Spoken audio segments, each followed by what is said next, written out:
Hey, I interviewed an attorney at the office of Margaret, Wong and Associates to find out what we should do if we're approached by ICE. Check it out. What should someone do if they're approached by ICE agents?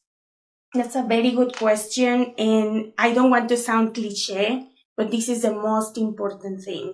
Please remain calm. You have to stay calm. Don't run. Don't resist, because the priority is that you are safe. Your safety. We don't want to hear that people were shot because they were resisting. We don't want to hear that there was a bad physical encounter with ICE. So that's the very first thing. The second thing is you need to make sure that you ask and it's clarified from the beginning if you are detained or not. So you have to ask, am I free to go? Be very clear with the question. So whenever you talk to ICE, you need to make sure that the language is not ambiguous. It's clear. Am I free to leave? Or am I being detained? If the question, if the answer of am I free to leave is yes, then in that moment you can just calmly walk away. If the answer is no, then you're being detained. And that opens the door to your right to remain silent. So you can say, I will exercise my right to remain silent. I want to speak to my attorney. I want to make a phone call. So that's the very first things that you have to do. Also, if usually they want to register, check everything, you need to refuse it. Do you have a warrant? Do you have a judicial warrant? That's the other thing. Now, it happens also, Mrs. Labora, that the encounter is not necessarily if you're walking in the street. They can go to your house, as we have heard. Mm-hmm. They can knock at your door. So when that happens, then you ask for a judicial warrant. Don't open the door. That's the most important thing. Don't open the door. Don't let them in. Just ask, do you have a judicial warrant? And then they can put it down under the door or show it to you in the window. And if you make sure that that's okay, that it's actually a judicial warrant, not an administrative warrant, and that's how you react when you encounter ICE.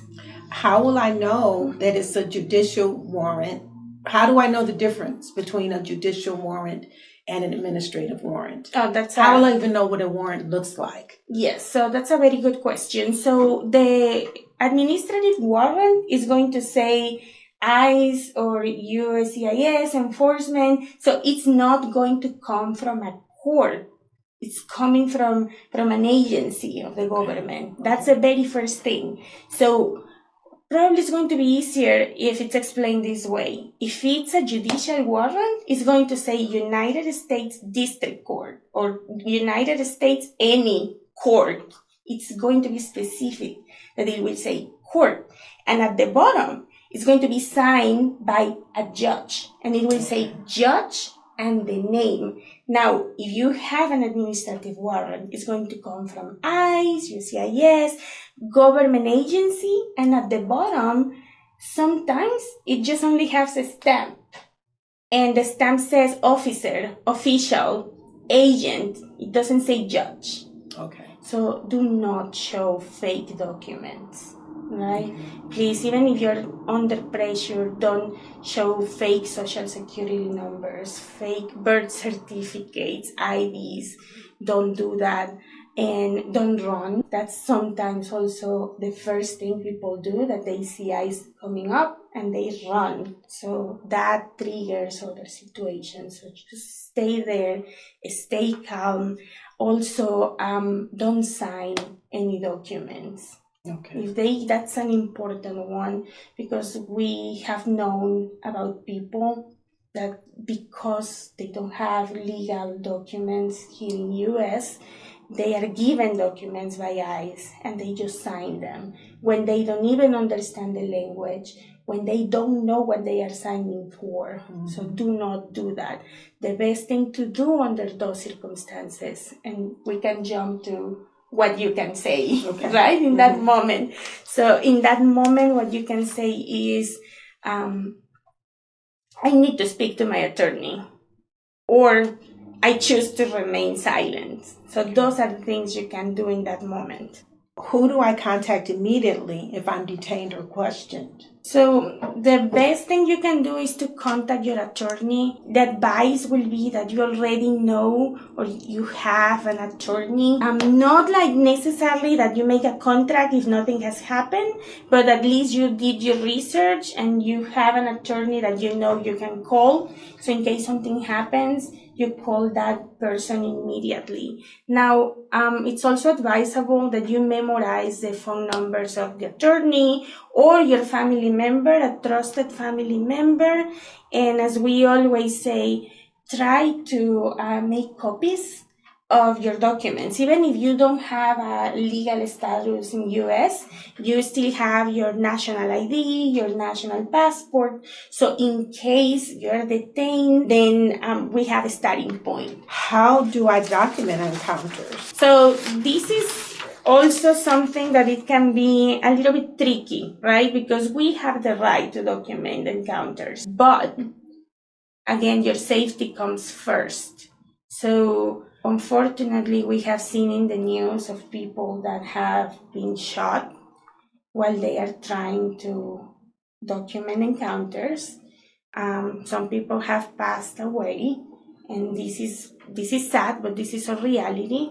So stay safe. So if you have to record, just make sure you don't interfere with the situation that is happening. Please, even if you are inside your car, do not interfere. Don't think that you're safe because you're inside a vehicle. Should you tell the police, I am getting my pen, I am getting my phone, so that you don't make movements that make them say you're reaching for a gun?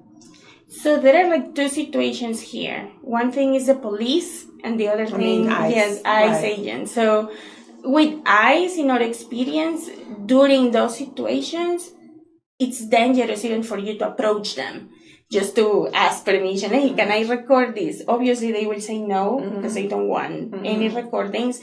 And also, you have the risk, you're under the risk that they will think that you're approaching them to hurt them, to scream at them or something. You know, they probably won't even trust if you say, I have my phone in my bag, you know, so that's just, the best thing is to do it from far. Okay. Don't even get close to them. Yeah.